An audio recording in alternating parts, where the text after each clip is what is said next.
আসসালামু আলাইকুম ওয়া রাহমাতুল্লাহ। ইন্নাল হামদুলিল্লাহ ওয়াসসালাতু ওয়াসসালামু আলা রাসূলিল্লাহ, আম্মা বা'দ। সুপ্রিয় দর্শক শ্রোতা, মুসলিম ভাই বোনেরা, পবিত্র কোরআনের তাফসীর বর্ণনা প্রসঙ্গ ইসলামিক স্পিচ চ্যানেল থেকে আজকের তৃতীয় পর্ব নিয়ে আপনাদের সামনে উপস্থিত হয়েছি। সম্মানিত দর্শক শ্রোতাবৃন্দ, আপনাদেরকে আজকের এই আলোচনায় স্বাগত জানাচ্ছি। সর্বপ্রথম সূরা হলো সূরা ফাতিহা। পবিত্র কোরআন পাঠ করার পূর্বে আউযু বিল্লাহি মিনাশ শাইতানির রাজিম পড়তে হয়। আমরা প্রথম পর্বে এর ব্যাখ্যা করেছি। তারপরে মহান আল্লাহ তাআলার নাম স্মরণ করে পাঠ করতে হয় বিসমিল্লাহির রহমানির রহিম। এই বাক্যটির বা এই আয়াতটির ব্যাখ্যা আমরা দ্বিতীয় পর্বে করেছি। আজকে তৃতীয় পর্বে সূরা ফাতিহার শুরু থেকে আমরা আলোচনা করব। ফাতিহা শব্দটি আরবি শব্দ। এর অর্থ হচ্ছে আরম্ভকারী, শুরুকারী, যা দ্বারা শুরু করা হয়, যা দ্বারা উদ্বোধন করা হয়, যা দ্বারা উদ্ঘাটন করা হয়, অর্থাৎ আরম্ভ করার সূরা। সূরাতুল ফাতিহা মানে আরম্ভ করার সূরা। এই সূরার অনেকগুলো নাম রয়েছে। যেমন এই সূরার নাম হচ্ছে উম্মুল কোরআন, অর্থাৎ কোরআনের মূল। অর্থাৎ সারা কোরআনে যা কিছু আছে, সমগ্র কোরআনে তার মূল বিষয়বস্তু, সারবস্তু, সারাংশ, সাবস্টেন্স এই সূরা ফাতিহার মধ্যে নিহিত রয়েছে। এর আরেকটি নাম হলো উম্মুল কিতাব, অর্থাৎ কিতাবের মূল। কিতাব, যত কিতাব আছে সমস্ত কিতাবের মূল কথা এখানে তুলে ধরা হয়েছে। সাবা মাসানি, 7টি বারবার আবৃত্তিকারী আয়াত বা সূরা।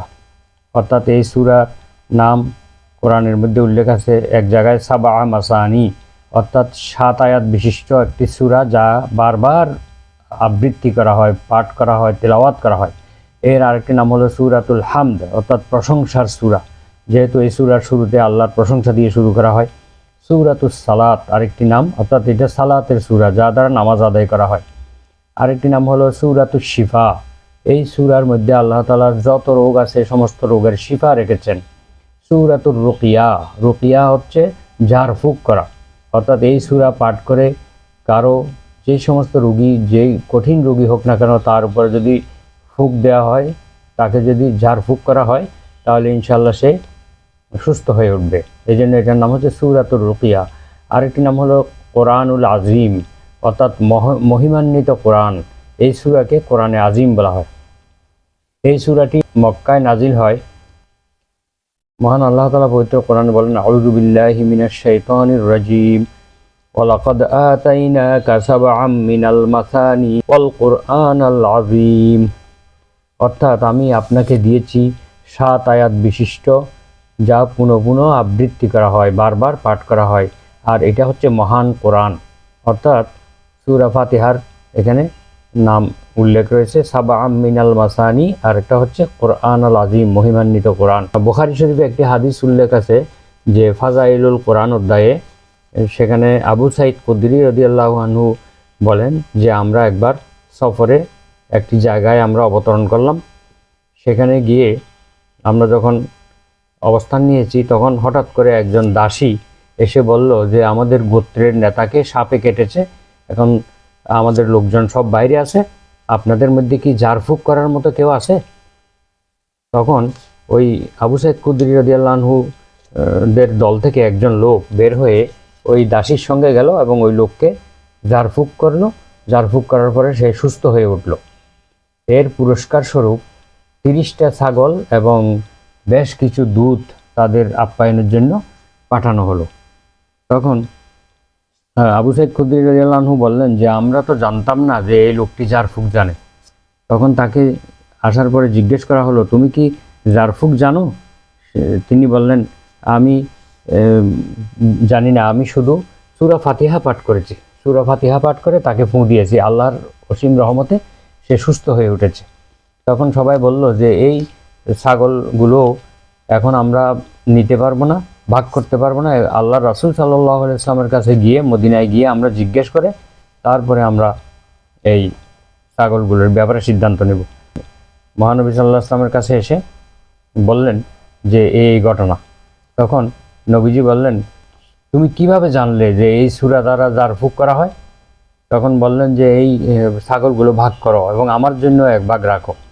তো এই হাদিস দ্বারা প্রমাণিত হয় যে পবিত্র কোরআনের সূরা ফাতিহা বা অন্যান্য আয়াত দ্বারা কোনো রোগীর উপরে বা কোনো ব্যাধিগ্রস্ত দুর্দশাগ্রস্ত মানুষের উপরে ঝাড়ফুঁক করা বৈধ, এবং ঝাড়ফুঁক করে যদি কেউ কিছু হাদিয়ে দেয় তা নেওয়াও বৈধ রয়েছে। তো তবে এই জন্য দাবি করে নেওয়া যাবে না, কেউ যদি ইচ্ছে করে দেয় তাহলে সেটা নেওয়া বৈধ রয়েছে। আবু সাঈদ খুদরি রাদিয়াল্লাহু আনহু বলেন যে আমি একবার সালাত আদায় করতেছিলাম, এমন সময় রাসূলুল্লাহ সাল্লাল্লাহু আলাইহি ওয়াসাল্লাম আমাকে ডাক দিলেন। তখন আমি সালাত ভঙ্গ না করে রাসূলুল্লাহ সাল্লাল্লাহু আলাইহি ওয়াসাল্লামের ডাক শোনার সত্ত্বেও আমি তার ডাকে সাড়া দেইনি। যখন আমি সালাত শেষ করে রাসূল সাল্লাল্লাহু আলাইহি ওয়াসাল্লামের কাছে উপস্থিত হলাম, তখন তিনি বললেন, তুমি কি শুনোনি? আমি তোমাকে ডেকেছি, আল্লাহ তাআলার এই নির্দেশ কি তুমি শুনোনি?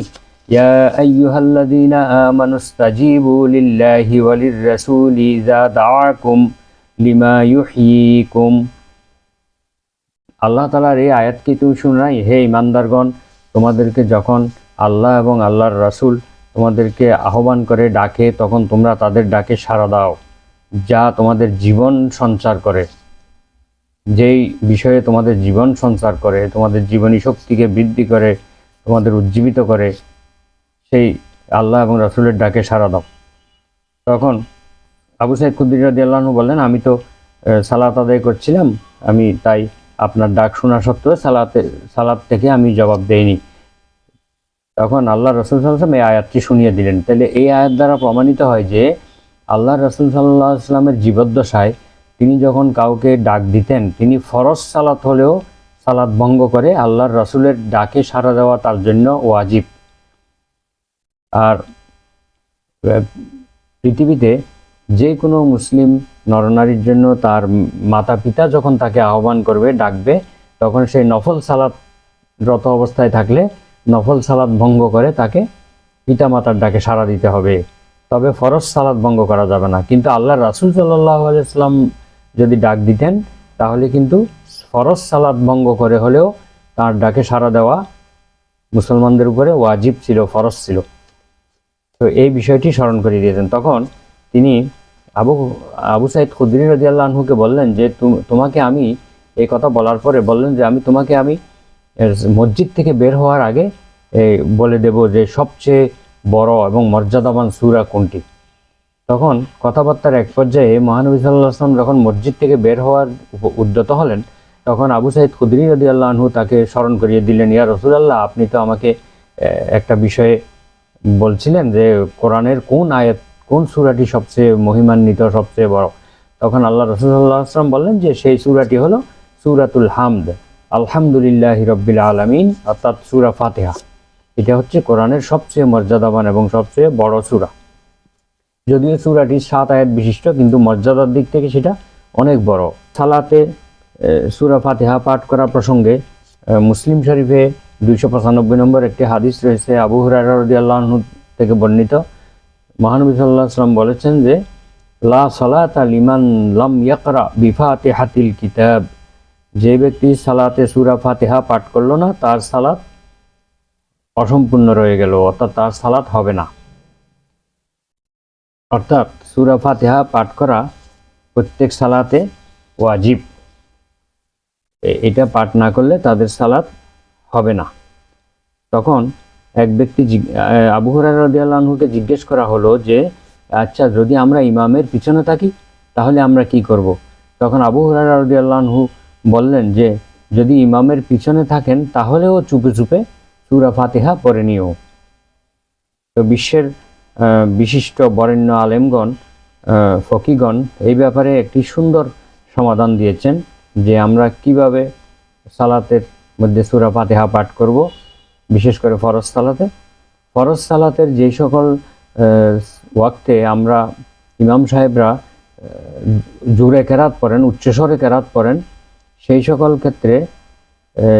সকল ক্ষেত্রে মুক্তাদিরা চুপ থাকাই উত্তম। আর যেই সমস্ত ক্ষেত্রে ইমামরা চুপে চুপে কেরাত পড়েন, যেমন জোহরে, আসরে এবং সমস্ত সালাতের 2 রাকাতে উচ্চস্বরে কেরাত পড়া হয় আর 2 রাকাতে চুপে চুপে পড়া হয়, ওই 2 রাকাতে মুক্তাদিগণ চুপে চুপে সূরা ফাতিহা পাঠ করবে। তাহলে কোরআনের উপরও আমল হলো আর হাদিসের উপরেও আমল হয়ে গেল। অর্থাৎ জোহরের প্রতি রাকাতে, আসরের প্রতি রাকাতে মুক্তাদিরাও চুপে চুপে সূরা ফাতিহা পড়ে নেবে। আর মাগরিব ঈশা এই 2 ওয়াক্তের মাগরিবের তৃতীয় রাকাতে যেহেতু ইমাম চুপে চুপে পড়বে, মুক্তাদিরা চুপে চুপে সূরা ফাতিহা পড়ে নেবে। আর ঈশার নামাজের শেষ 2 রাকাতে ইমাম সাহেব যেহেতু চুপে চুপে সূরা ফাতিহা পড়েন, মুক্তাদিগণও চুপে চুপে সূরা ফাতিহা পাঠ করবেন। আর যেহেতু কোরআনের মধ্যে উল্লেখ রয়েছে ইজা কুরিয়া আলাইহিমুল কুরআনু ফাস্তামিউ লাহু ওয়া আনসিতু, যখন তোমাদের উপরে কোরআন পাঠ করা হয় তখন তোমরা ওহা চুপ থাকো এবং ওহা উত্তম রূপে শ্রবণ করো। তাহলে সেই আয়াতের উপরও আমল হয়। আর যখন ইমাম সাহেব চুপে চুপে কেরাত করেন তখন মুক্তাদিরাও যদি চুপে চুপে সূরা ফাতিহা পাঠ করে তাহলে তাদের সেই হাদিসের আমলটাও হয়ে যায়। তাহলে আমরা সালাতের মধ্যে কিভাবে সূরা ফাতিহা পাঠ করতে হবে এটা আমরা জানতে পারলাম। ইমাম আবু হানিফা রাহিমাহুল্লাহর মতে যে সালাতের মধ্যে সূরা ফাতিহা পাঠ করা ওয়াজিব এবং কেরাত পাঠ করা ফরজ। কেউ যদি সূরা ফাতিহা ভুল করে পাঠ না করেন তাহলে তাকে সিজদায়ে সাহু বা ভুলের সিজদা দিতে হবে। পবিত্র কোরআনে এসেছে লা তাজহার বিসালাতিকা ওয়ালা তুখাফিত বিহা ওয়াবতাগি বাইনা যালিকা সাবিলা, তোমরা সালাতের মধ্যে অতি উচ্চস্বরেও তেলাওয়াত করিও না এবং অতিশয় ক্ষীণ আওয়াজে কেউ শুনে না এমনভাবেও তেলাওয়াত করিও না, এই 2টির মধ্যবর্তী পন্থা অবলম্বন করো। একেবারে উচ্চস্বরে চিৎকার করে কেরাত পাঠ করার দরকার নেই এবং একেবারে চুপে চুপে এত ছোট করে পড়বে যে মুক্তাদিরাও শুনতে পায় না, এমনভাবে পড়ার দরকার নেই। অর্থাৎ 2টার মধ্যবর্তী একটি আওয়াজে এটা পাঠ করতে হবে। সূরা বানী ইসরাঈলের 110 নম্বর আয়াতে এই বিষয়টি উল্লেখ রয়েছে। আর বিশেষ করে ফজরের সালাতে কোরআন তেলাওয়াত করা এটি অতি উত্তম কাজ এবং ফজরের পরে কোরআন তেলাওয়াত করা এটি উত্তম কাজ হিসেবে সাক্ষী হবে বলে কোরআনে উল্লেখ রয়েছে। ওয়া কুরআন আল ফাজর ইন্না কুরআন আল ফাজরি কানা মাশহুদা, পবিত্র কোরআন ফজরের কোরআন পাঠ সাক্ষী হবে, সূরা বনী ইসরাঈলের 78 নম্বর আয়াতে উল্লেখ রয়েছে। অর্থাৎ এই কিভাবে সাক্ষী হবে, এই ফজরের সালাতের সময় যে সকল ফেরেশতারা এই পৃথিবীতে রাত্রিকালীন দায়িত্ব পালন করেছে তারা এবং যারা দিনের বেলা দায়িত্ব পালনের জন্য এসেছেন, উভয় দল মসজিদে তাদের পরস্পরের সাথে সাক্ষাৎ হয়, একত্রে মিলিত হয়। তো এই জন্য ফজরের সালাতে যারা উপস্থিত থাকবেন এবং যারা কোরআন তেলাওয়াত শুনবেন এবং পাঠ করবেন তাদের ব্যাপারে ফেরেশতারা সাক্ষী হবে এবং কোরআন নিজেই সাক্ষী দিবে। আর অন্য হাদিসে এসেছে যে কোরআন এবং রমাদান মাসের রোজা আমাদের জন্য সাক্ষী হবে, আল্লাহ তাআলার কাছে সুপারিশ করবেন। তাহলে এই ফজরের কোরআন খুবই উত্তম, ফজরের কোরআন তেলাওয়াত মানুষের জন্য সাক্ষী হবে। তাহলে প্রতি রাকাতে আমাদের সূরা ফাতিহা পাঠ করতে হবে। আরেকটি হাদিসে আছে লা সালাতা ইল্লা বিফাতিহাতিল কিতাব, অর্থাৎ সূরা ফাতিহা পাঠ করা ছাড়া কোনো সালাত হয় না। অর্থাৎ যেই সমস্ত সালাত রয়েছে সব সালাতে আমাদেরকে সূরা ফাতিহা পাঠ করতে হবে, প্রতি রাকাতেই পাঠ করতে হবে। আন আবি হুরায়রা রাদিয়াল্লাহু আনহু ইয়াকুলুল্লাহু আযজা ওয়া জাল্লা কাসামতু হাযিহি সূরাতা বাইনি ওয়া বাইনা আবদি নিসফাইন। এটি একটি হাদিসে কুদসি যা মহানবী সাল্লাল্লাহু আলাইহি ওয়াসাল্লাম আল্লাহ তাআলা বলেন এইভাবে যেই সকল হাদিস বর্ণনা করেছেন, মহানবী সাল্লাল্লাহু আলাইহি ওয়াসাল্লাম যেই সকল কথা আল্লাহ তাআলা বলেছেন এইভাবে আল্লাহ তাআলার রেফারেন্স দিয়ে তিনি বলেছেন সেই হাদিসগুলোকে হাদিসে কুদসি বলা হয়। তো এখন এইটা যেহেতু আল্লাহ তাআলা বলেন এইভাবেই বর্ণনা এসেছে তাহলে এটি কি হাদিসে কুদসি, অর্থাৎ এটা আল্লাহর কথা।